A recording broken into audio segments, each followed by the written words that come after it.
Oh, there we go. Okay. So first of all, thank you for attending. We know we need all of you as election judges, so we really appreciate the fact that you serve for this important election. Um, we couldn't do it without all the volunteers. And yes, I know you get paid a little bit, but in my book, you're still all volunteers. So I really appreciate you stepping up to serve as an election judge. It's important that you track all your hours and make sure you turn those into your clerk, city clerk, township clerk, whoever is collecting those. We are going to be reimbursed, all of the townships, the cities, and the county. We will be reimbursed for this election. This is a presidential nomination primary, and it is run by the political parties here in Minnesota, which means that we are running the election for the political parties. So political parties will be reimbursing us across the state. And so it is important that you record your time and get that to your city clerk. For the Worthington, once serving in the city of Worthington, you should have picked up a sheet back there. Those sheets need to go, I know Mindy's here this morning, otherwise they need to go back to City Hall when you are ready to turn those in. I can't answer any questions on those, so Mindy's here, otherwise turn into the City Hall over there. So this training is for the PNP, the presidential nomination primary. Unfortunately, it is also the end of the election cycle. And what that means is that when we get to June, everybody's election training hours are wiped clean and we start over again. So in order for you to serve as an election judge for the August primary and the November general election, you will need to go through the training again. Those are state rules, they're not mine. And I know several of you have come to trainings for a number of years, and we always have a few little changes. It's good to have a refresher, but in the state's eyes, everybody's slate is wiped clean and we start all over again. So yes, if you're serving as a judge this for the August and November, you will be seeing Kathy and I again this summer. Likely sometime in July is when we will do the trainings, probably early to mid-July, and we'll get those dates out to your city and township clerks. We also wanted to tell you that as election judges, absentee voting is available for all of you. We offer this, I talk about this for really two reasons. First of all, if you have never or haven't you, obviously most of you haven't used the assistive voting device, which is the Omni ballot, since the last election. So if you come in and do your early voting here, ask to use the Omni ballot. We are not doing a refresher course on the poll pad or on the Omni ballot, but if you want to get a little refresher so you're a little more confident on election morning, setting up that machine and knowing how to use it, do the absentee voting, ask specifically to use the Omni ballot. Our staff will take you across the hall where that's set up, and they will have you do your voting using that, so you kind of get a little refresher. So that's one of the reasons why we say you can certainly do your AB voting here. Also, City of Worthington, some of you are placed in a precinct that is not your home precinct. So if you're serving in a different precinct that you live in, you may want to just vote early and be done with that, especially depending on how long you're serving during the day. So even as an election judge, absentee voting is obviously available to you, and you can take care of that prior to the election if you would like.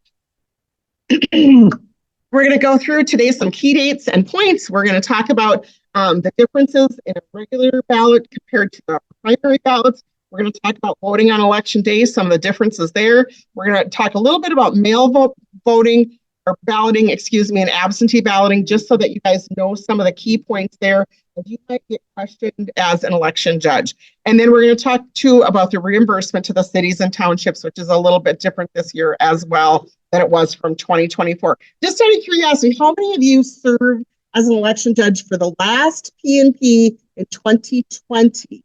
So back in 2020, yeah.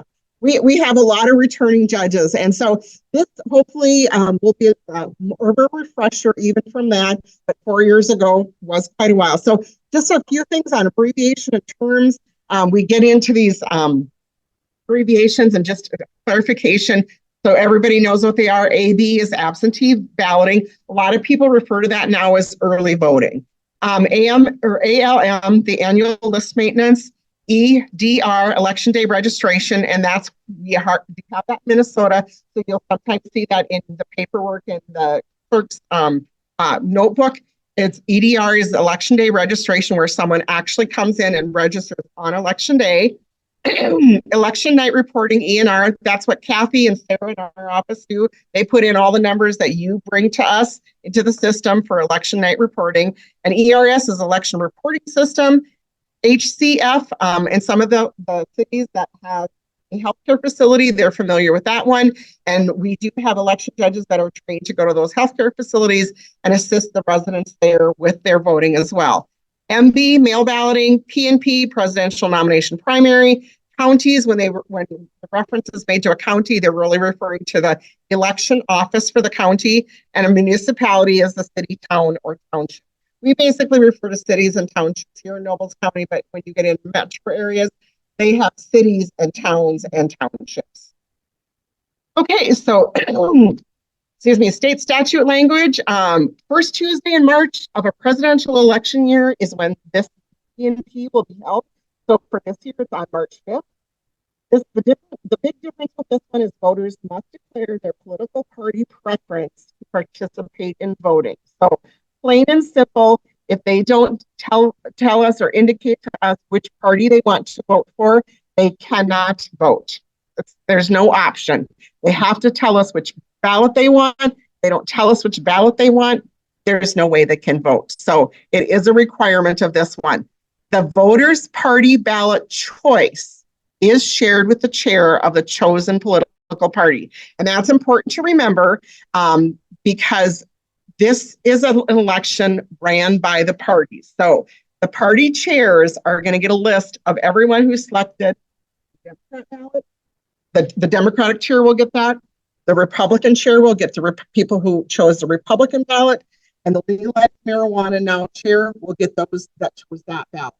They will not know how those people voted, obviously, because that's specific to the ballot, but they will know who selected to vote that way.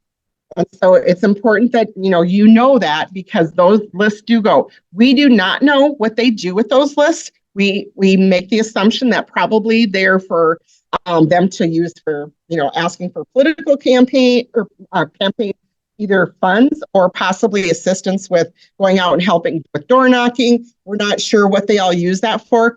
We, as the county, do not release those lists unless we are basically in a data request where we're required to release them. Technically, I don't think that our county attorney would advise us to do that, for the simple reason that most people, if they ask us for that list, we're going to refer them to the party chair, and that's who we would give the list to, because by statute, we do provide that list to them. What they do with that, again, we are not sure of. So, but that is something that people do need to be aware of, is that we do release that information. Again, just which ballot they selected, not how they actually voted. Again, each party has their own ballot, and each party can choose to have an uncommitted or write-in choices on their ballot. So you will notice when you get to look at your sample ballots up close, that not all of the parties have listed an uncommitted. And we're going to talk about what that means in a little bit as well. So some key dates, some of these have already started. On January 5th through March 4th is actually the time period that we can train you as election judges. March 19th, we actually can start sending out the mail ballot to the PNP. Those have gone out, so you probably heard neighbors or coworkers or someone talking about the fact that they've already gotten their ballots in the mail. Anybody who had applied for an absentee ballot, the same thing, on the 19th of January, we could also send those out. So if they've requested an absentee ballot, which means they live in a precinct where they could go to a polling place, but they've made the choice to have their ballots mailed to them or come to our office and vote here. The mail ballot precincts, again, remember, the city council or the township board have made the decision that their residents, their registered voters in their township or city will vote via a mail ballot. So those ballots are all out, and we continue to send those out as we get requests in for the applications come in for the absentee balloting. On January 30th, we could start the healthcare facility voting. So that has taken place or will be taking place before March 4th. In February, we On the 2nd, or the 13th, we have to close the pre-registration deadline, what this really means is if people are registering as a new voter, they will need to register with us by February 13th for their name to populate in the poll pads when you have your polling place open on the presidential nomination primary day. So if they register with us or register online by February 13th, their name will populate in the poll pads. We're not saying that some of them might not populate after that, but we know that that's the deadline, that if they register by then to vote, their names will appear on your PNP, on your roster for the poll pads when you open those. On the 27th, we can start the 15th, we can start processing the absentee and the mail ballots.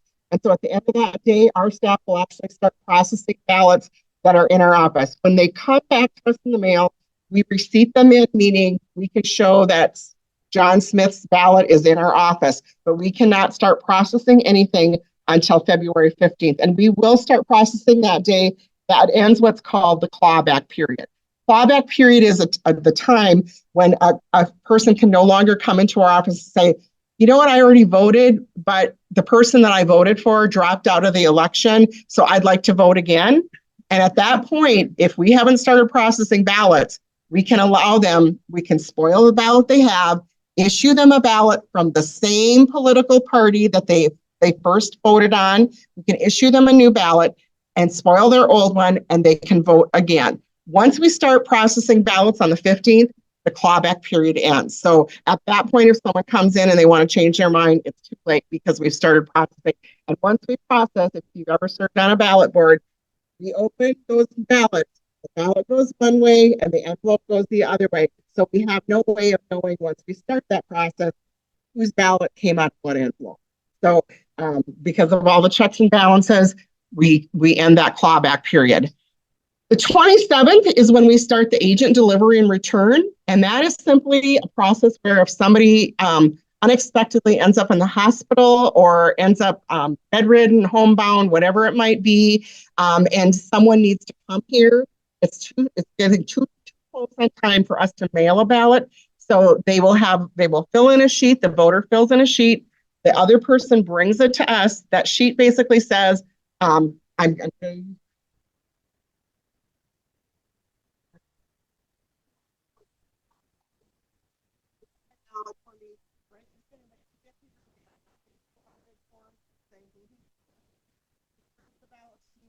I vote. I give the back, put it in the signature envelopes, the secrecy envelope, seal it all up, give it back to Greg. Greg takes it back to our office. We receipt it in. Greg has to sign some more forms. There's a lot of forms involved with that one, but then that ballot can be counted. So and every year we have probably a few of these. We don't have a lot of them. We had a lot of them during COVID when people ended up getting sick with COVID and then could not come out. But every year we do have someone, it's generally a spouse that comes in and, hey, my wife or my husband, whoever ended up in the hospital, or my parent ended up in the hospital. So we will do that agent delivery. There are a lot of forms with it, but it is something that we can do so that voter can vote, even though it's too late for us to mail a ballot and for the ballot to get back to us in the mail. And then also on the 27th, the precinct caucus meetings happen. In March, the first Saturday, our office is open from 9 until 3. So anyone who lives in a traditional polling place, they can still come into our office on March 2nd from 9 to 3 and vote early if they decide to. During this time of the year, we might have people who it's like, ooh, the weather looks like it's not going to be very good on Tuesday. I think I'm going to get in and vote. So they would have the option of coming in on a Saturday if they work during the week. And then on Monday, we are open until 5 o'clock the day before the election, also for people to come in and vote. But once we get to the end of Monday, then they have to go to the polling places to vote, except the agent delivery. They can still do that. But otherwise, all of the residents or registered voters who live in a traditional polling place will need to come and visit you at the polling site. So Tuesday, of course, is our presidential nomination primary day. And then on Wednesday and Thursday, our office will do the counting canvassing. And so Kathy will be sending reports and getting all that ready for the canvassing board. And then on Tuesday, March 12th, those of you who live in townships, that's your March Township election date. And the reason we talk about that is because the reason it's important for us to get all of your stuff back, especially for townships, is that we need to get all the voter histories updated so that when we run your rosters and get ready for Tuesday, March 12th for the township elections, everything has to be updated in the system for us to be able to serve our township elections. So short time period in there, but we get that done so that they can get their elections run for their townships. Okay, some things to keep in mind. One of the things that you need to have in place is an emergency election plan. And I know I've communicated this with all of the township and city clerks, but you do need one. The PNP will happen on March 5th. Okay, it will happen. There is no ability for us to change that date. If we are in a full out blizzard with 40-mile-an-hour winds, 20 inches of snow, and a 50 below windshield, it's happening. Okay, seriously, it's happening. There is no out. The only out is if the world ends before then. That's literally the only out we have. You will need an emergency plan. Does anybody want to share what their plans might be? Have you talked about it? And I know that a lot of those plans are in the process, but anybody want to share what their plan is if we have some weather coming in that they're concerned about? Pardon? Generators are one thing. Yep. So if you lose power, that's a great one to have. Okay, well, as former emergency manager, I'll just tell you some things that you might want to think about. We have talked about here in our office, and when I look at what happens out in the townships, I've lived in rural Nobles County. I live in a small city in Nobles County. So some things that you need to be aware of. The city of Worthington, your judges, probably the bulk of them live in town. That may not be true for even the small cities. Sometimes somebody's on the edge of town, and that can happen here even in Worthington. But even though you live in town, it doesn't necessarily mean that you are going to be able to get out of your driveway and get to the city hall or wherever your polling site is. So you need to have those backup plans. So you might think about, number one, you're going to need to let your township grader know, your public works department know that on March 5th, you're having an election no matter what. Okay, they're going to need to know that they don't go, well, we're in a full blizzard, sheriff's recommending no travel, we're good to go. That doesn't matter. You're still going to need to have your polling site is going to need to be open. Now, obviously in a township, it just requires us that the polling site's open. It doesn't mean that you have to have all the roads open, but you do have to have the polling site open. Same thing with any city. It doesn't mean the city of Rushmore has to have every road plowed out, but the city of Rushmore does have to have the polling site open. So you need to make sure you're communicating with your public works or your road graders, whoever does your snow removal. The other thing is you might want to think about where you're actually going to have your election judges staying. If you're going to have them staying in their homes, you're going to have a plan to go get them if they can't get there. So, who has the snowmobiles in town? Who has a type of vehicle that can go get people? Will your public works people be able to go get them? What are the options for getting them there? How about, do they need to stay overnight in the township hall the night before? Most of us are in locations where there's water, there's a bathroom. Most of the locations, I believe, also have a small kitchen. So that would be another possibility, to bring in some air mattresses and have people stay overnight the night before. But you're going to need to have a plan, and everybody's going to need to communicate with their city clerk or township clerk on, how are you going to get to the hall? Are you going to need somebody to come get you? Think about especially in the townships, think about your local farmers who have the big blowers on the back of their tractors. During the ice storm, they were wonderful in coming in and getting some of the roads open when we had that 10 inches of snow. So think about who has equipment and who can go get people, and who can be brought in on a snowmobile. I don't know about you, but there's not everybody is comfortable jumping on the back of a snowmobile. So think about how you're going to get your judges there, and have that plan in place and communicate, because we need to make sure every single polling place has to be open. And by open, I mean 3 judges have to be there. 4 judges have to be there for City of Worthington and City of Adrian. So you have to be staffed with 3 judges or 4, depending on your location, and you have to be ready to roll. Generators are another great one to think about. Obviously, though, we do have the option of running literally without any power because we do have the rosters in there. And if for some reason we have no power at all, no internet access, then you're going to be communicating with cell phones with us, and we will make sure that we give you permission to use those paper rosters when needed.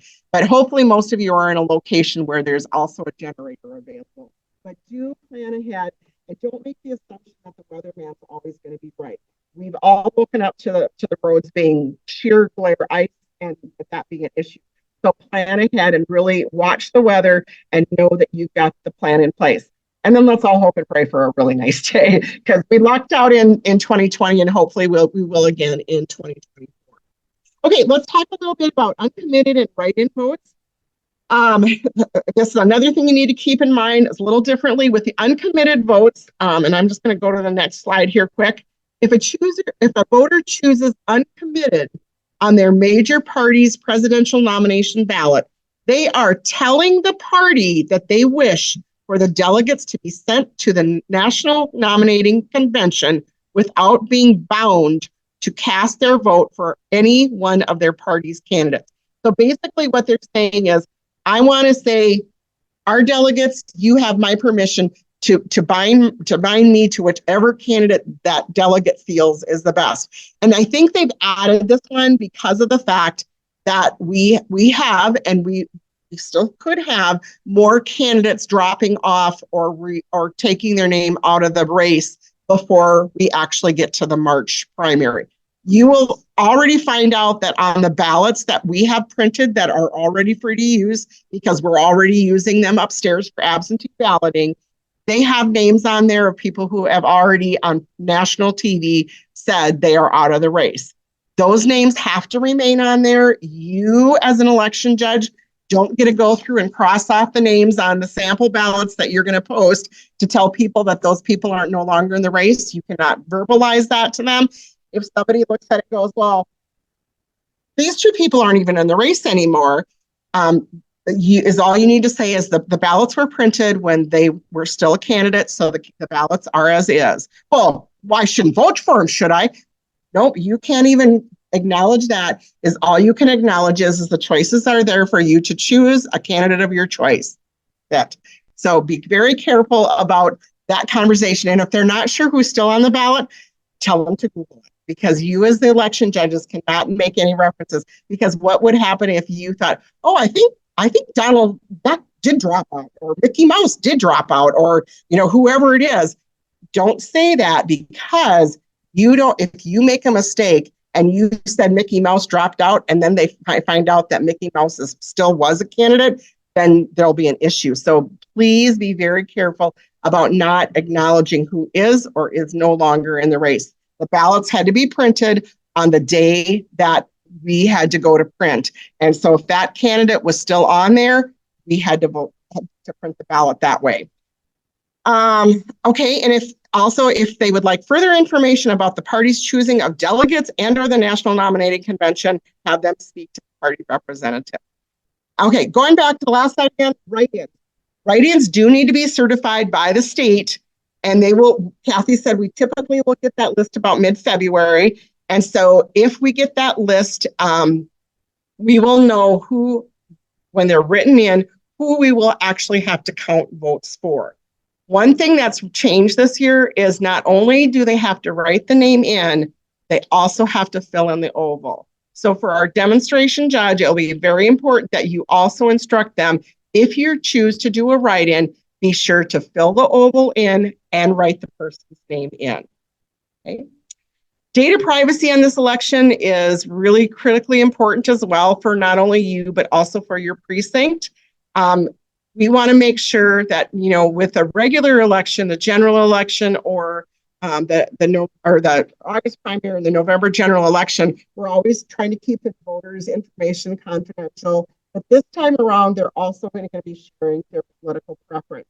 We have to be very, very careful that we do not share that. And by sharing that, I mean even within the polling place. The person who is using the poll pad, they were going to have to notify or to pick their party on there. Kathy will show you that in a little bit. But the election judge helping at that point should never even share that information with anybody else in the polling place. When the person goes over to get their ballot and they have to show their little receipt that'll show which party ballot you need to give them, that election judge should never, ever share that information. So honestly, the greeter should never know what party anybody chose. And so if you're the one at the poll pad, you should never share that even internally with any other election judge. They go to you to pick up the ballot, don't share that information with any other judge. The only two judges that probably are going to even know that are the person doing the poll pad and the election judge that is doing distributing the ballot. No one else needs to know anyone's political choices, and it's very important that all of you remember that. And if for some reason you're a judge that doesn't need to know, and somebody comes up to you and say, "Oh, I didn't realize that Vicky was this." You be the one to say, "You know what? I don't need to know that information. That information was between you and Vicky." And so be very, very careful on that one, because not only, and I'll go through it in a little bit, but not only are you putting yourself at risk, but you're putting the jurisdiction you're representing at risk, because now they can also sue the city or the township that you're representing. So be very, very careful with that one. Also, recording the ballot choice is going to be different than what we do in August or the August primary or in November. So this ballot selection or telling us what party they're from is huge to make sure that we're not sharing that information. Okay, whoops, went the wrong direction, sorry. Okay, so talk about uncommitted. Okay, we're going to watch a short video, and this is really a good overview of all the different positions within the polling place, and so it's just a good review. And they also talk about some of the new laws and the rules that we need to know about. So we'll watch this quick.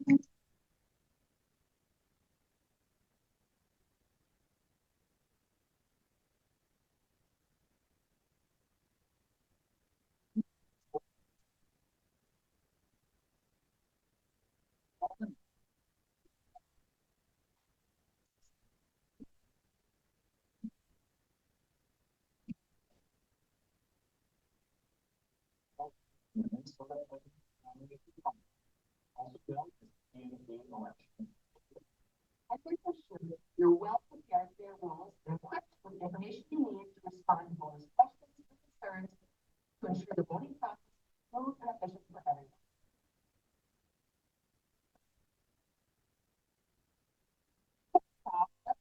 History of the PNP. It replaces Rockwell, the conducted of Vegas precinct office. It provides a more acceptable approach for all registered voters in Minnesota to participate in selecting party nominees for the presidential election. The PNP is a relatively recent change in Minnesota and plays a crucial role in our state's electoral process. Now let's talk about addressing questions and concerns voters may have, especially regarding the requirement to state a party choice to receive the ballot.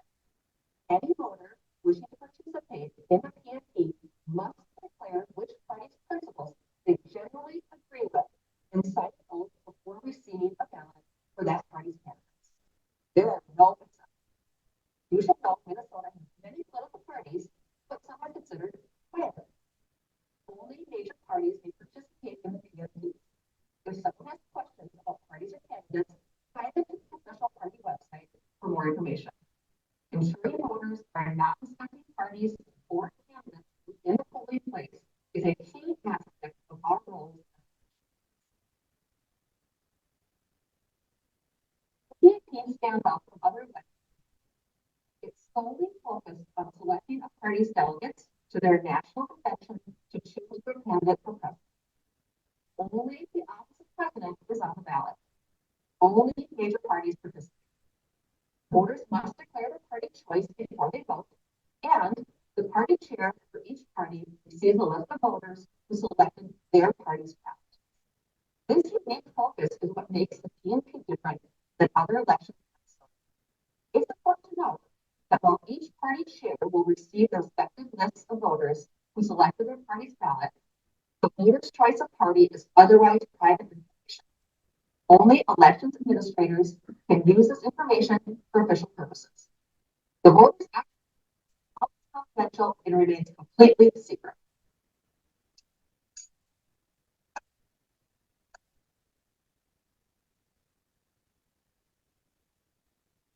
As a leader judge, your role welcoming voters is crucial.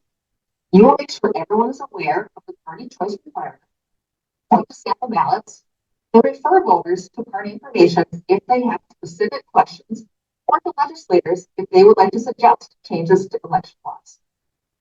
Your polling place will be provided with informational posters to help you help voters. Ensuring a smooth and informed process starts right at the entrance, and your friendly guidance sets the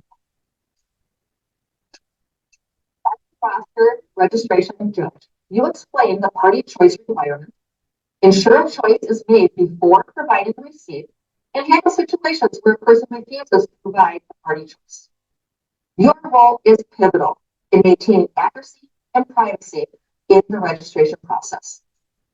The voter must select a party, and you must ensure that choice is reported correctly. Have the voter verify this information discreetly before they proceed, because once selected, it becomes final. The ballot judge, you confirm the correct ballot based on the already selected party choice is distributed, count for blank ballots for all parties, and emphasize to voters that since they have already selected their party and signed an oath, the party choice cannot be changed. Be prepared with ballots for every party. Note some ballots may contain an option to vote uncommitted. This means the voter is telling the party that they wish that their vote not be bound to any single candidate of their party. Your attention to detail is crucial in ensuring every voter receives the right ballot. As the ballot box judge, you ensure voter privacy near the box, ensure the voting equipment is running properly, and answer questions voters may have.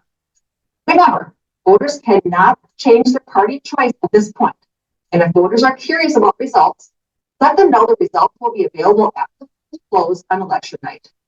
Your vigilance ensures the integrity of the voting process until the very end.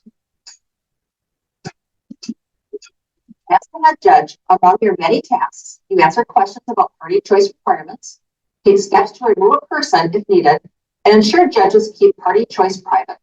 It is critical all judges understand this privacy requirement and operate in the polling place in ways to maintain the secrecy of the voter's party choice. Head judges are responsible for maintaining order in the polling place. Remember, there may be challengers in the polling place. However, they cannot challenge a voter's party choice. If voters become disruptive or refuse to declare a party, you will need to politely but directly ask them to leave. And if needed, follow the direction of your municipal or county election official. Finally, voters who wish to file a complaint about the PNP process may do so on provided Minnesota election law complaint forms. Your leadership is instrumental in maintaining order and fairness throughout the polling place. As a part of ensuring the integrity and fairness of every vote, it's crucial to be aware of new laws impacting this election. County auditors or municipal clerks can remove judges neglecting their duties or for other misconduct. Penalties for voter intimidation and interference have been enhanced. Conduct around the polling places, such as threats or using force, are prohibited. These laws are in place to protect you as an election judge and protect the voters from disruption, influence, and intimidation in the polling place. Other new laws for the PNP and future elections include voters can electronically sign rosters if authorized by your county or municipality. Individuals who are no longer incarcerated for a felony sentence are eligible to vote, provided they meet all other requirements. And instructions and or sample ballots in languages other than English must be provided and are in your polling place supplies. And some polling places must provide interpreters. Also, please note that while 16 and 17-year-olds can now pre-register, no voter can vote prior to turning 18 years old. And Minnesotans can now be automatically registered to vote when they apply for or renew a driver's license. However, there may be a delay in that information being sent to the election officials. Those voters may still need to register on election day. While a driver's license and identification cards may be issued regardless of citizenship, it is important to remember that the state's voter eligibility laws have not changed. Ensuring everyone's rights are protected and the process is fair is at the core of your work as an election judge. Thank you for your commitment and dedication to your community. If you have any questions, refer to the provided materials or contact your county or municipal election official.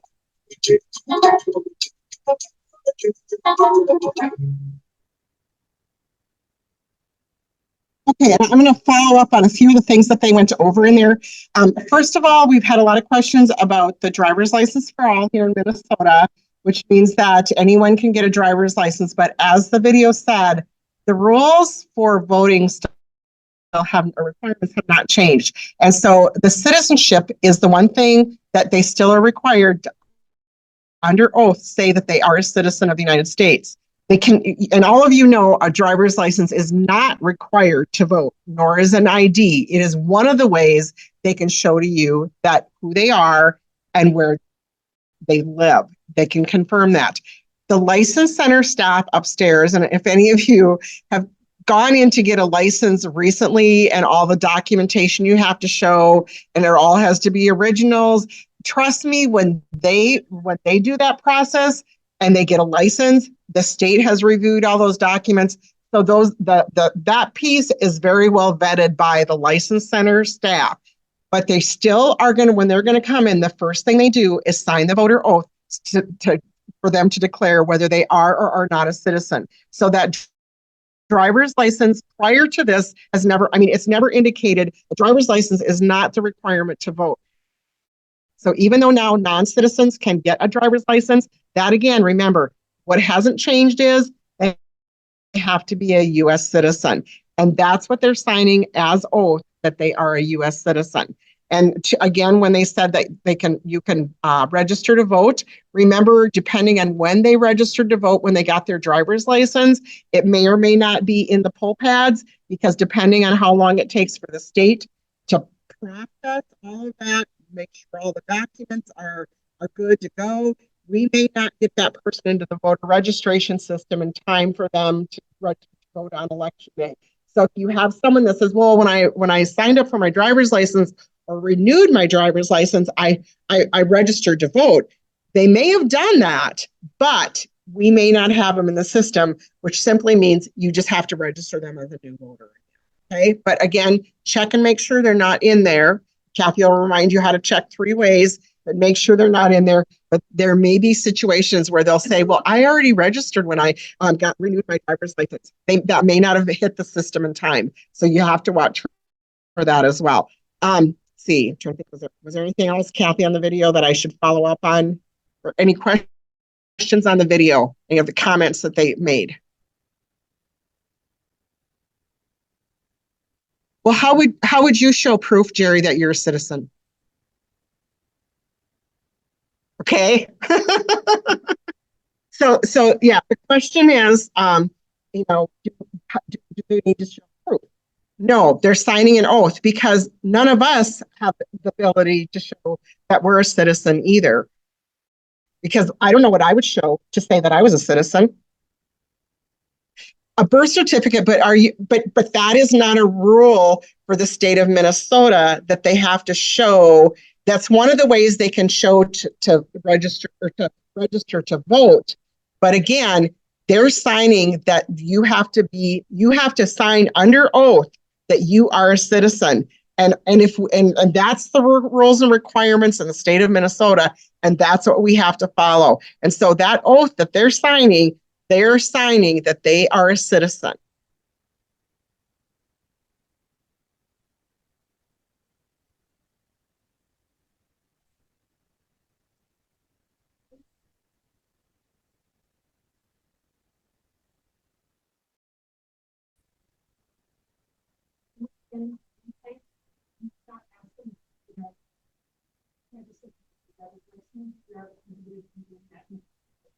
you can suggest if you want to find their name or the system, which you happen to have in your wallet, such as a driver's license, which you have something with the name on it. It can be helpful that way, but we flat out give your driver's license. And we know there's a lot of concern around that. Unfortunately, do Kathy and I have the ability to change that law? No. So, and neither do the city clerks or the township clerks. And so those are the things that you need to, if you have those concerns, share them with legislators. Those are the people who make those policies. We have to follow Minnesota law, Minnesota statute around elections. And so that's what we will do. But remember, the driver's license has never been a way that people have been able to vote. It's one of the ways they can show and use to register, but there's also other ways that they can do, which all of you know as your trained election judges, okay? Okay, so we're going to talk a little bit about the ballots, okay? So again, how many ballots are we going to have in that one? For the party chairs? I don't even know. You'll have to look it up on the website. I couldn't tell you off the top of my head who the Minnesota party chairs are, but I'm sure they have a website. Go search a website and they'll find it. When I have concerns, I go to legislators. I don't go to party chairs because, again, party chairs don't make decisions either or change the laws. They have input, obviously, just like I do as a citizen, but it's legislators that I would visit with. So how many ballots are we going to have for this election? 3, because we have 3 major political parties here in Minnesota. So we're going to talk a little bit about the ballots and some differences on these ballots. So again, you'll always have the sample ballots that you'll be posting, but some differences when we look at these are, obviously the title on top is going to be presidential nomination primary ballot. The party name is going to be listed at the top of the ballot. Obviously the date will be changed. The instructions will look a little bit different because there's only one race on this ballot. The party name will also appear not only at the top of the ballot, but also on the list, the column where the candidates are listed. The president is the only office on this ballot. No other offices or questions can be on this ballot. It's strictly for selecting the president or the candidate for the parties to select at the National Nominating Committee. Again, there's an uncommitted option, and we've already talked about that. And then again, the write-in option. And if the parties are the ones that decide on their specific party whether or not they want those listed on there. So again, the 3 ballots we have this year, the Republican ballot, they do have a write-in option. On the Democrat Farmer Labor Party, they have an uncommitted and they have a write-in. And on the Legalized Marijuana Now Party, they just have the write-in option. So it's going to be different on the 3 ballots.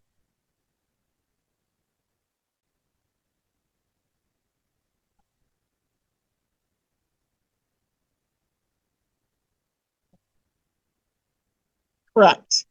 But they can, once they tell you that they want to vote a specific party, in the situation this year, on the Democrat Farmer Labor Party, they would have a choice of filling in the oval next to what's supposed to be telling them, again, they're telling the political party that they don't want their vote's not bound to any candidate, but the delegates to the national committee can make the best decision for the party.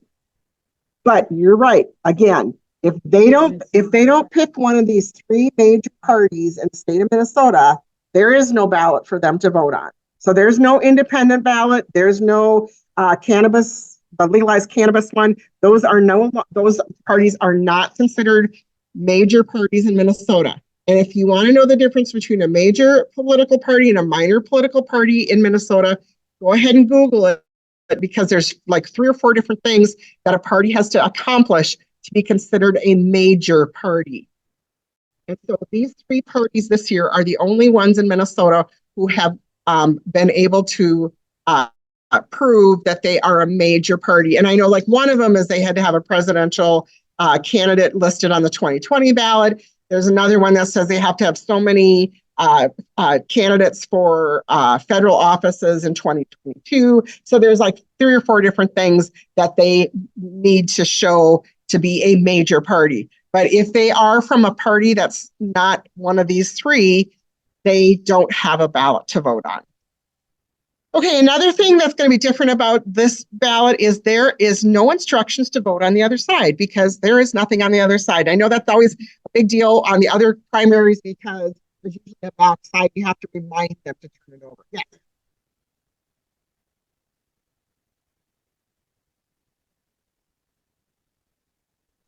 All 3 of them have the write-in option. So they can write in a name, and that name, yep, but only one of the 3 has the uncommitted. Okay? And the party decides that. Yeah, that's a party decision whether they put the uncommitted. Okay. So when you get to your polling place and all the votes that you pick up, there'll be 2 sets of the sample ballots to put up. Again, the 3 are going to be the legal marijuana now party, Republican Party, and Democrat Farmer Labor Party. And so these ballots will be there. Make sure you post them. The greeter judge will have a very important role this year in making sure that they point these out because they should be saying there are 3 political parties that we have ballots for this year. These are the 3 options you have. So they look at you and they say, well, Dana, vote for this party. And if there's no ballot, you're going to tell them there's no ballot for that party. So there's no ballot for you. So plain and simple, they can't vote. And again, if they say, well, I'm not going to tell you which one I am, they can't vote because if you don't know which ballot they want, you as the ballot judge have no idea of which ballot to give them. And you cannot give them all 3. Okay, we're going to talk a little bit about that. So those are the 3 parties we have the ballots for. Refer the voters to the sample ballots. If the voters have questions about which ballot they should choose, I always think it's a good idea too if that greeter judge says, you know, look for the candidate you're wanting to vote for. Make sure that you're telling the registration judge the correct party so that you can get the ballot with the candidate you want to vote for.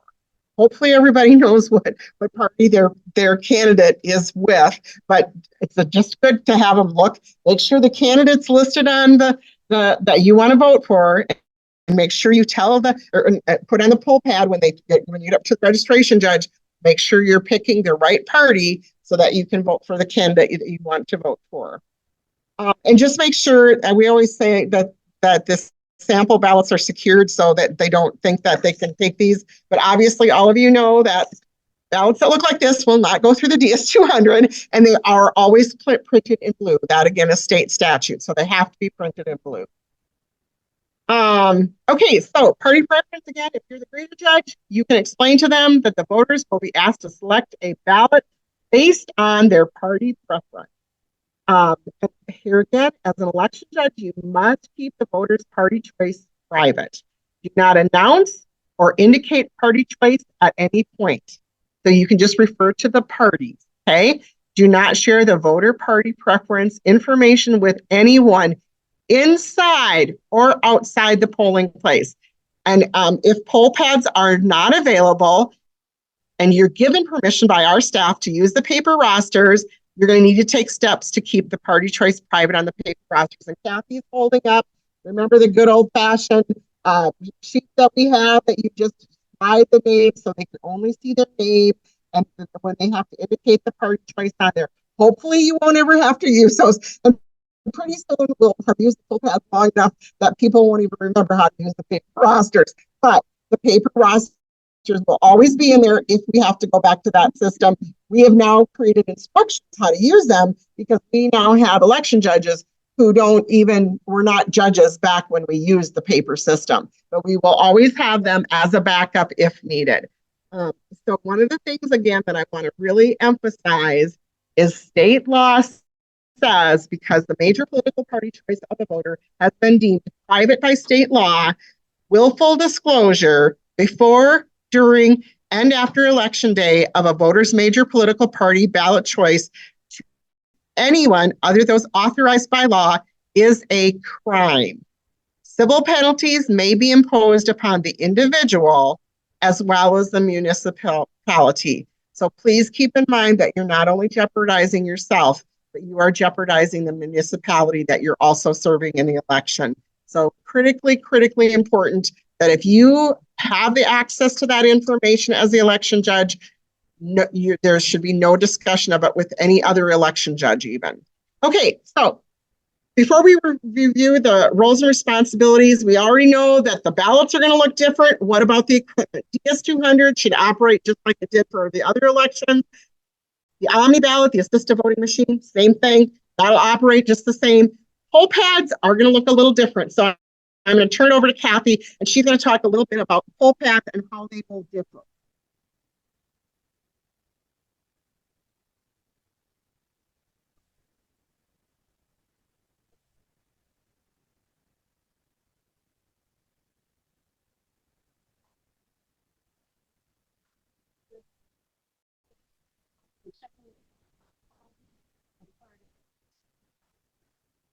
Again,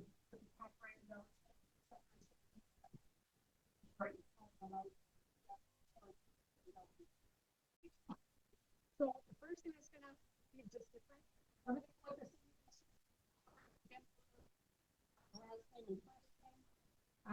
Once they do the very first thing before we go, now they can the roster. More important, their ballot choice, ballot style confidential, they will be selected on the screen. There's no verbal back and forth. So again, with the reader judge, it's very important. Look at the sample ballot, see what ballot style you're going to use because you're selected on the page. You don't know, you're selected on the page. So very first, to get them, they'll turn it around to them, choose your party and tap accept button. So they can actually tap their party, or they feel this way one, then they would tap accept.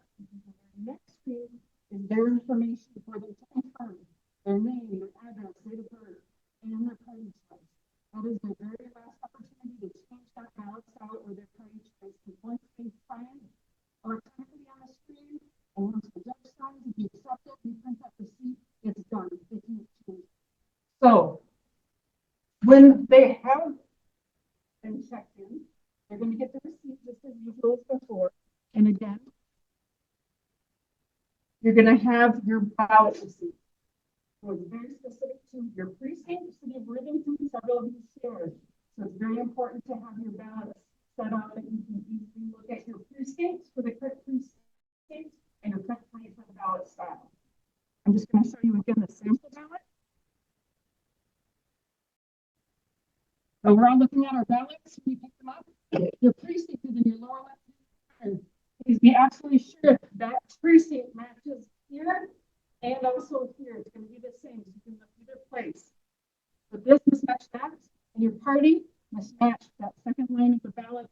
Otherwise, it's also listed here in large writing as well. So please double and triple check as the ballot judge that you are giving the correct ballot style for the correct precinct. We had a great question yesterday from a City of Worthington judge. City of Worthington is different from most of the polling places in the fact that they have sometimes 3 precincts at one location. I know City of Ellsworth and Grand Prairie are also in the same building and share judges.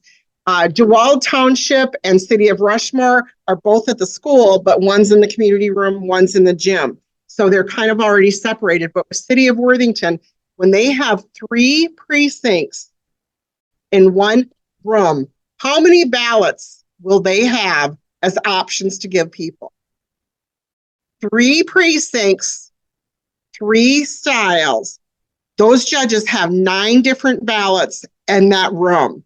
And so I know Mindy and Angela have been really good with working with the judges to say you need to sort out one table and table. Ward 1, Precinct 2, this is your table, because it's really important that they are given the correct ballot. And I had a judge say to me yesterday, you know, if the president is the only race out there, so it's not like we have city councils and school districts and township off. I mean, everybody's ballot, what's on here is the same for every single township and city in Nobles County. Why can't we just have one ballot? Well, the reason is this again is a election run by the political parties. So what do they want from us? They want to know how people, what parties people are affiliated with. So they want to look at the city of Worcester and they want to know each precinct so that when they send out their pollsters or the people that are trying to get people either to donate to the campaign or help knock on doors, they want to look at the city of Worthington and go, okay, we know how this area of town votes. We know how this area of town votes. We need to work out over here because we don't have a lot of people over here. They want to know Township in the city of Ellsworth and go, okay, we're good down there.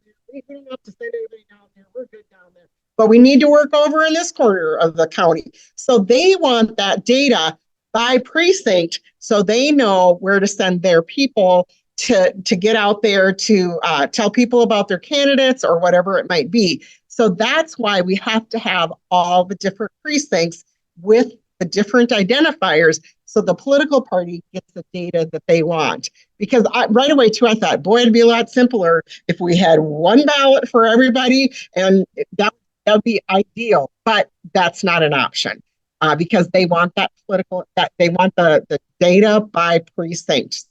So that's why we have all the ballot styles. Along with this, we do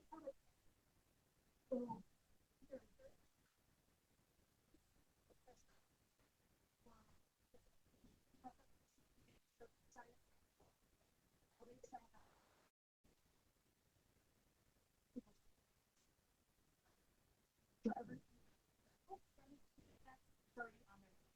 and then there's a date and time.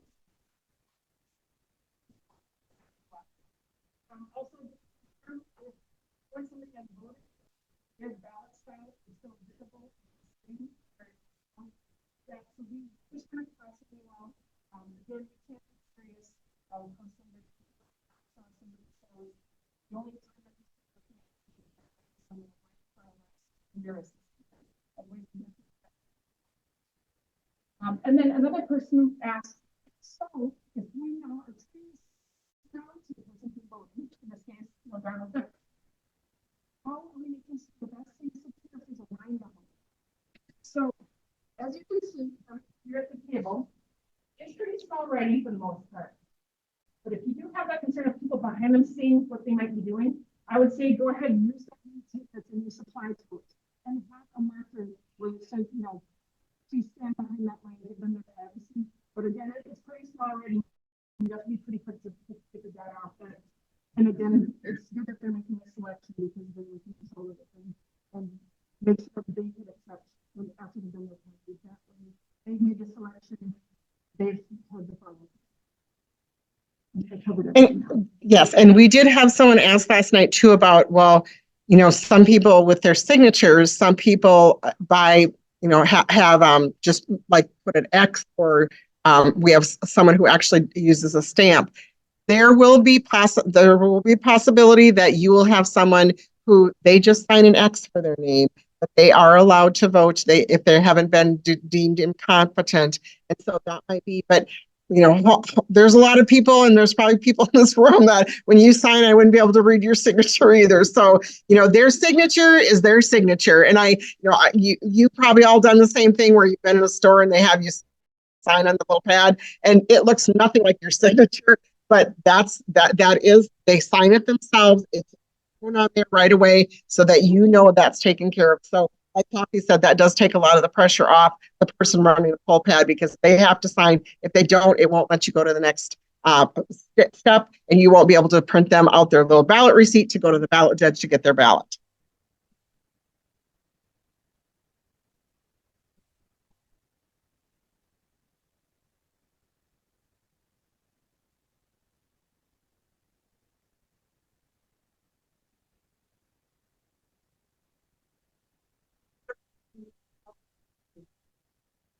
No,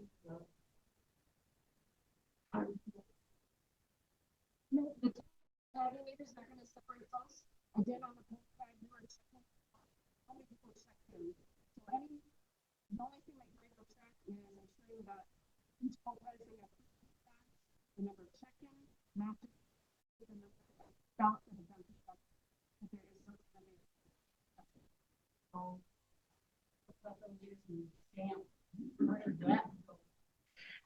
They're probably going to need to just make a, use the pen and make a mark. I don't know if they have a stamp, if they put that on the poll pad itself, if that will record anything. If it doesn't, just tell them to make a mark to indicate their signature.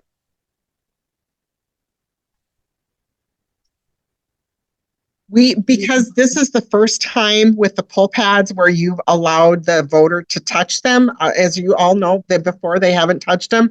This is the first time where we're having them sign, and so we don't know how those that have a stamp, if that will work. And so you'll just need to play that by ear. And we're only really aware of one person who at the license center has had a stamp. And so, but if that person is voting, tell them you can try to put your stamp on there. If that doesn't work, then we just ask that you make a mark to indicate your signature. Okay. So again, critically important that you're going to be looking at not only are they did the ballot receipt say the right precinct, and that the choice there, when they go to that ballot judge has to look at both of those pieces and make critically sure that you're giving them the right ballot. So you have to pick. City of Worthington's going to be checking the precinct number down here and checking the party up here. Make sure they're going to get the right ballot. And again, once they have signed the oath that that's the party, that's the choice that they want, they cannot change it. Okay, cannot change it. So voting on election day.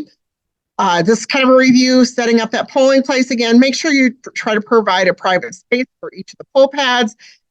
If you have been given permission to use the paper rosters again, you're going to use that yellow cover sheet. I think actually it's going to be orange this year. We're making some new ones. So you'll need that to cover. Again, the instructions will be in with the paper rosters if we have to go that route. Again, remember to keep the voter receipts face down so the next person doesn't see any information. We're going to quickly go through the different roles here of the election judges. We printed the PowerPoints. You have that for a reference too. So again, your greeter judge, make sure they're going to greet those voters, do all the things they've done in the past. Again, they want to point out the sample ballots and explain to them that the three political parties that you have choices to vote for this year, these are the three are listed there. Make sure that they tell them, look for your candidate, make sure you're asking for the right ballot style. When you get up to the registration table, you'll be able to press on a screen which party's ballot you'd like, so you do not have to say it out loud. You'll select it on the screen, so to help keep your choice confidential. So just make sure that you'll want that greeter judge to also be kind of checking the parking lot to make sure there's no one that wants to do curbside voting. Curbside voting will be available, obviously, with this election as well. And if it happens to be icy that day, you might have more people that want to curbside vote if they're afraid of falling in the parking lot, or if it's really cold and they want you to come out in the cold instead of them going in the cold, they can also ask for that. There's no requirement for curbside voting. If, I think the summertime, I always say if it's pouring buckets and I don't want to get my hair wet, I can ask for curbside voting. So there's no requirements. You can ask for, anyone can request curbside voting. And with that, again, you're going to, take the poll pad out to the car. Roster judge, again, if you're using the paper roster, covering that private information is super important. Most of us are going to be using what we call the registration judge. So they're going to be registering the unregistered voters. They're going to be checking in those who have registered. Again, just making sure. And if they verbalize their party out loud, you can say, they'll just be selected on the screen here. So even when they approach you, if you're running the poll pads, you might want to just say, this election's a little bit different, and you will not need to verbalize out loud your party choice. You'll be able to select it on the screen once I find you in the system. So just remind them again, they don't have to verbalize anything out loud. it will be on the screen. Demonstration judge, again, super important. They're going to need to explain the write-in again. If you're going to do a write-in candidate, you not only have to write in the person's name, you have to fill in the oval again. And then you want to explain the uncommitted and just remind them that there is one of the ballots that the party chose to list an uncommitted. And that just means that if you choose that you're allowing the party to make the choice of the candidate they feel is the best when they get to the national nominating committee.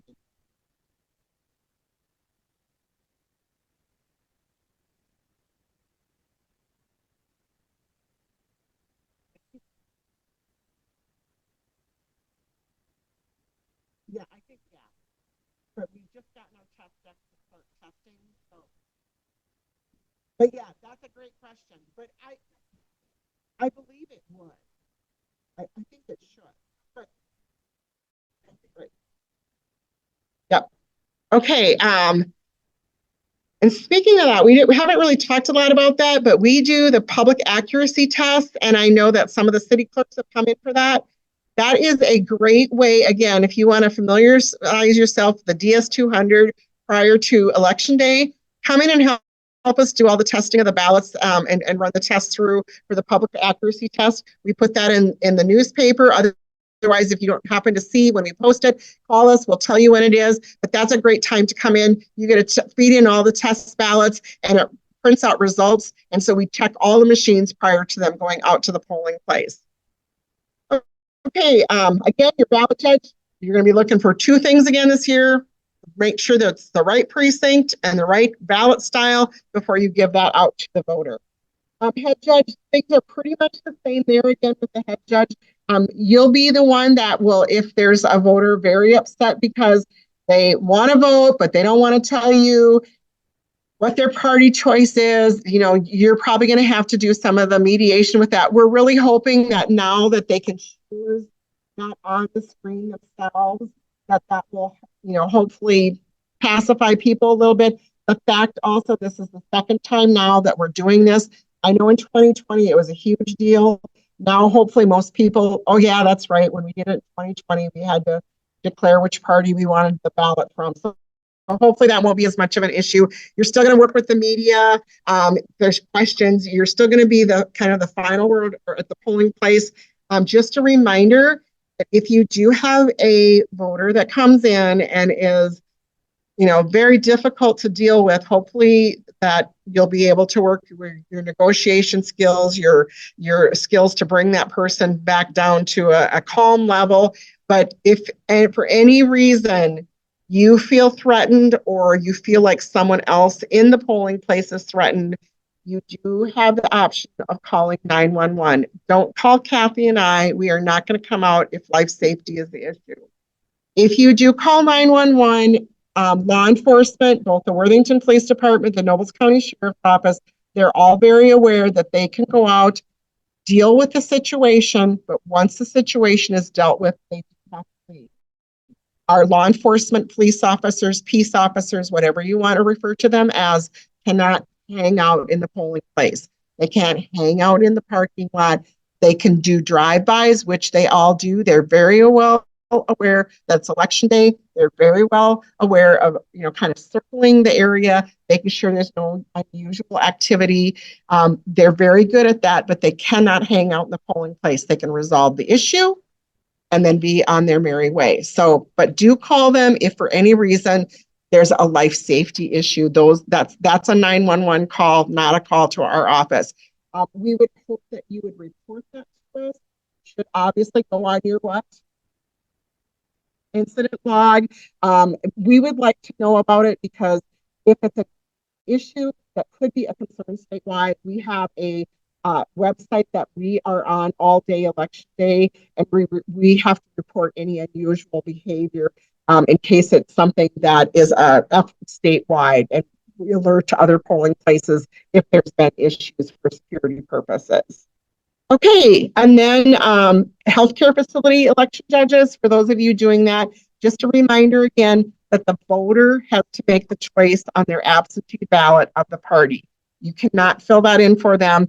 The voter does need to do that if you're helping with the healthcare facilities. Okay, curbside voter, again, we will probably likely be doing that. If you are using poll pads, you're just going to take a poll pad, unhook it, go out to the car, do the registration with them out the parking lot.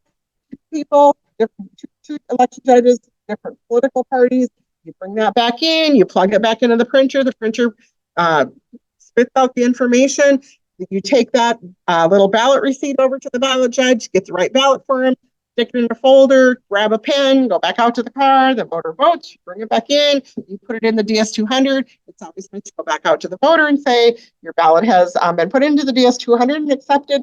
Here's your I voted sticker. Have a great day. So same process as we basically always done. But if we have to use the paper roster, then you're going to have to bring that out. But hopefully we won't have to do that. But the poll pads work great for curbside voting. Challengers. The only action a challenger may take is to contest a voter's eligibility. Suspicion is not a basis for making a challenge. The challenger must personally know the person is not eligible to vote for a specific reason. So again, that hasn't changed from before. But if somebody says, they shouldn't be voting, and if the head judge should then ask them why, and if they say, well, my neighbor said that they're renting from them, and I know that they're not, that they don't meet all the qualifications to vote. That is hearsay. Okay, you personally have the person challenging has to personally have information that person is not eligible to vote for the head judge to go through the whole process with the voter. Yeah.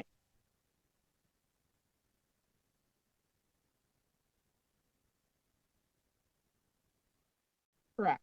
But that's when they would sign an oath, and the head judges, all the sheets are in the back of the binder that the head judges have, and they would go through the process to visit with the voter and make sure that all the that they go through the list and ask them, and the information is right in there, the questions that the head judge needs to ask.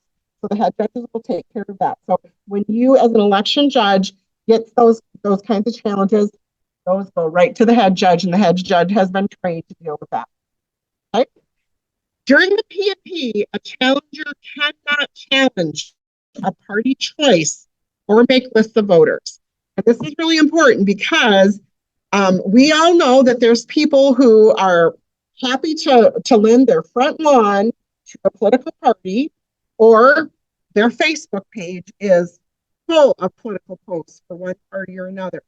And if you are aware of that, and you are the person that is registering the person, and you see that they have registered saying that they are, or what they've picked the ballot of a party that you're like, wait a minute, I've seen the signs on your front lawn, I've seen your political post. That's not the party that you are supporting. You cannot challenge that, because we all know that people have definitely flipped parties.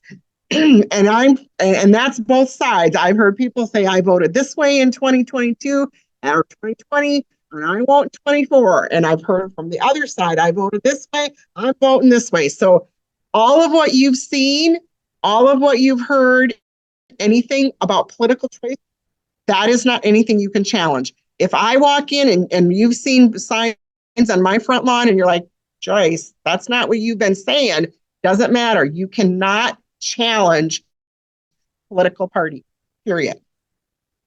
So, because you never know, somebody may have changed their mind the day before they walked in to vote. We don't know that. Some complaints. Probably we're still going to get some complaints this year about how this primary is run. Obviously, no one in this room, including Kathy and I, have the ability to change those laws.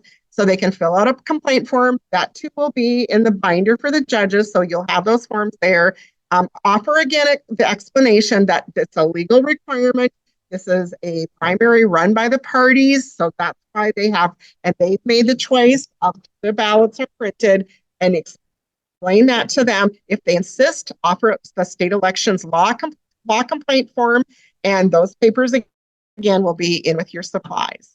Okay, I'm going to talk just a little bit about mail balloting and absentee balloting, because we want you to know just a few things about those. Again, mail balloting is for precincts where the city council or the township board have made the decision that the registered voters in their precinct will vote by mail. Okay, so what happens with the differences is we take all the registered voters and we get their ballots prepared for them. Now, because in Minnesota, we don't register as a voter by a political party, we have no idea which ballot they need for mail ballot precincts. So with a mail ballot precinct, we send all 3 ballots to them.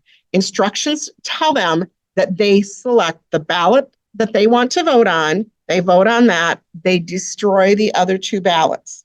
Okay. Also, when they return their signature envelope, which is covered by another envelope when it's mailed back to us, they also have to, on there, there's a statement, and they have to write in the party that they are in general agreement with the principles of the blank party. They physically have to write in which party that they are saying that they are in agreement with, okay? So they still, even though we send them 3 ballots and they only send us 1 back, they still are also declaring that they are picking a party that they are in agreement with. So that's a little different because you might hear somebody say, well, I got all 3 ballots in mail. I didn't have to tell anybody what I wanted, what party I wanted. That is not true. They still have to indicate to us which party they are in an agreement with. But we do send out all 3 and they just return 1. Another reason why we have precincts on the bottom is because now those 2 ballots that they are not using, if for some reason they thought it would be funny to try to give them to somebody and see if they could take them to a polling place and use them to vote, would they be able to? And why wouldn't they? Okay, because the coding around here is going to be different for every precinct. So your machine's going to go, what?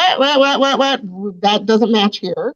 But also, I truly trust that if somebody walks in and they don't go to the registration table up to a poll pad and nobody's giving them a ballot, and you see them walk in and walk over and try to put a ballot in the DS200, if red alarms aren't going off, we have a problem.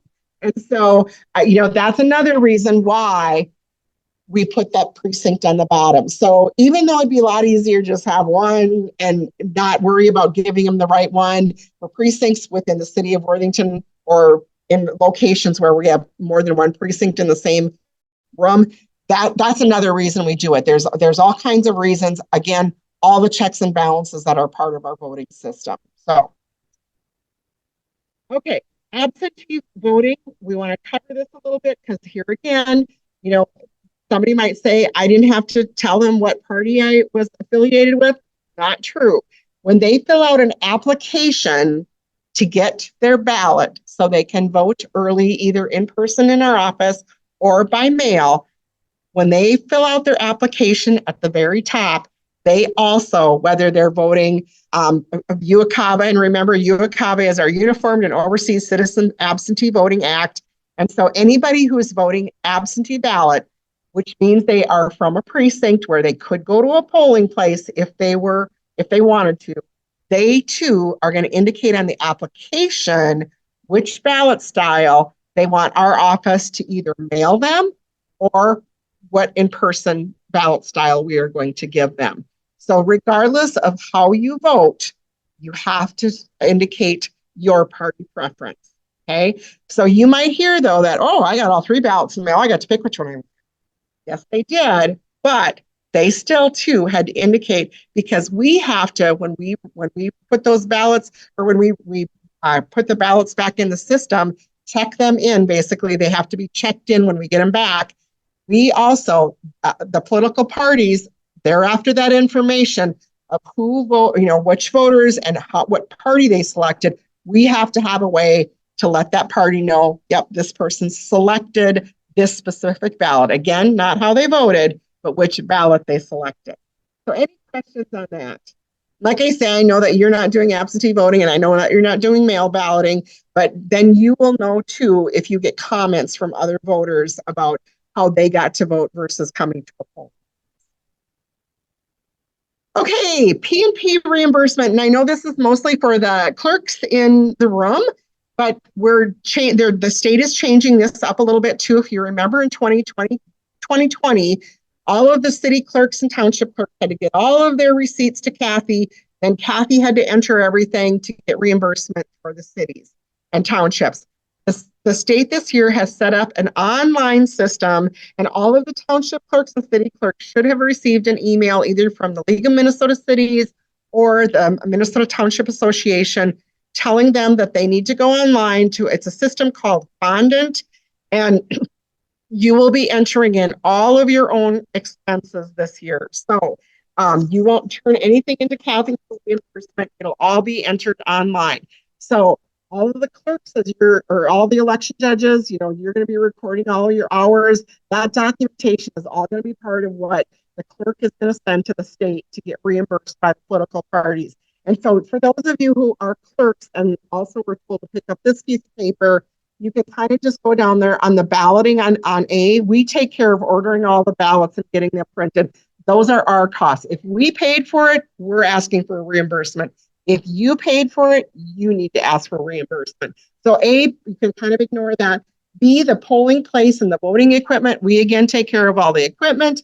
But you might consider if you had for example, a township and your township parking lot was not very well lit, you might want to rent a light tower at night. So that might be an expense that you'd have your polling place. Maybe you were going to rent a building. If you paid rent for a building or had to rent chairs and tables for the election judges, whatever that might be, any of those kinds of expenses would be eligible for you to submit. Snow removal could be a big one in March. So if you have to have your lot cleared, you could submit that as one of the expenses. Now, if you're a township and you're like, oh, well, we're going to tell our township grader snow removal person that we want them to come in and we want that lot as clean as we can. And that snow that we've been piling up for 3 months, we want them to push that all the way back. If you're going to overdo, there are limitations to how much you can submit. So be honest in your submittal of what you actually need done for election day. But snow removal definitely would be one that you could submit the expenses for.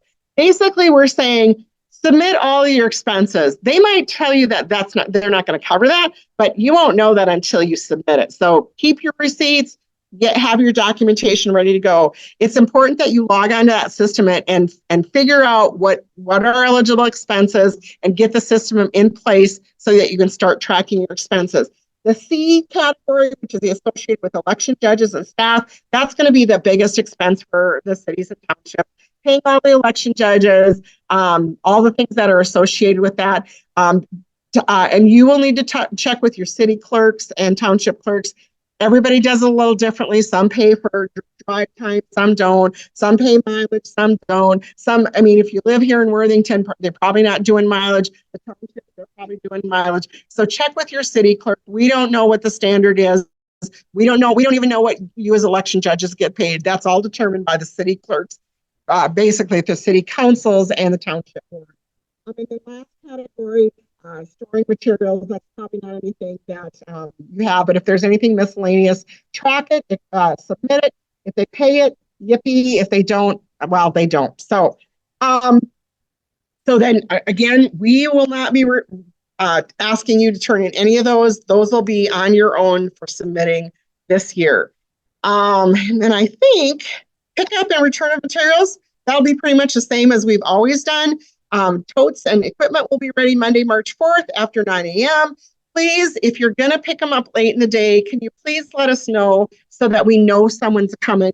Because by 3 o'clock, if we haven't seen you or heard from you, we start getting nervous that somebody's not, that there was miscommunication within the precinct of who was supposed to pick it up. So please let us know. You can certainly pick it up at 3:30, but please let us know, hey, we're going to be late. Somebody's got to work, but they're coming at 3:30. Then we know, because otherwise we're scrambling and we're calling and we're like, okay, Colleen, nobody's been here. Who's coming from Rushmore? And we're frantic to find who was supposed to pick it up. And we want to make sure that that's taken care of. So hopefully by 3. Election judges must return within 24 hours on election night. The items that you pick up here need to be returned here. And so your voted ballots, your spoiled ballots, 2 sets of summary statements, complete voter registration applications, your voter rosters, your voting systems, etc. I will make the decision whether or not, if the weather is questionable, I will make the decision whether or not that information has to be brought in on election night. I will not ask anyone to risk their life on election night to get their materials here. We can take the results over the phone. We obviously would not do that when we have 20 different races on the ballot. But with the three, with the only being one race on here, we could take those over the phone verbally off of you could read us your little receipts coming out of the DS 200. Anything we put on the state Secretary of State's website on election night is always unconfirmed. So until we confirm and canvass our board, do our canvassing board, all those results are always unofficial anyway. So we can put those in the next day when we actually get your printouts. We can double check everything, make sure it was correct. And then once the board of canvass certifies, then everything becomes official. So, but I will make that call. So you cannot assume that we don't have to do that. I will talk to you individually. So call me that night, or if you haven't heard from me, call me and say, hey, Greg might call. Do we really need to bring this in? I will work directly with Greg to make the decision whether they need to drive from Ellsworth to bring in their results. So we'll hopefully have good weather, but again, I will be very cautious of having people risk their lives to drive all the way to Worthington for those that are especially farther out. Again, be prepared in case of weather issues, bottom line. So few things, remember to leave your judge's certification, those purple forms at the back. We did not have you sign a registration list today. So if you don't give Kathy that purple form, you were not here, okay? That's how it works. We don't have a form, we don't know you were here. Review your election guide, Judge, from 2022. Review the PNP supplemental guide that you also received today. And again, communicate with your clerk or head judge about your emergency plan for your precinct. Questions, comments? Gosh, I said we'd be about an hour and a half, and it is right at an hour and a half. So any comments, questions? If not, head judges, for sure, please make sure you have Kathy and my cell phone numbers in your cell phone book.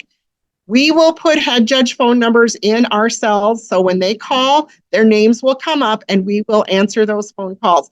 All the other election judges, it's a good idea to put our names in because heaven forbid, Dawn go down on election day and someone else has to call us. We're going to answer your call if we can. But if Dawn's phone number pops up or Mindy's phone number pops up or Colleen's, the head judges, and we have them in our cell phone, those are going to get priority answers. So make sure that you have our phone numbers. So if you have to call on behalf of the head judge, you can, but head judges should always be the ones, the first call to communicate with our office. And again, first call is to the auditor's office. And if that doesn't work, then you call our cell phones. These are our personal cell phones. So please do not share these phone numbers with anybody else. These are for you as election judges to use on election day, okay? These are election day phone numbers for you to use. Otherwise, the auditor's office should be your first call. Otherwise, thank you for coming, and let's all hope and pray for some really nice March 5th weather. Hey, you are free to go. Thank you.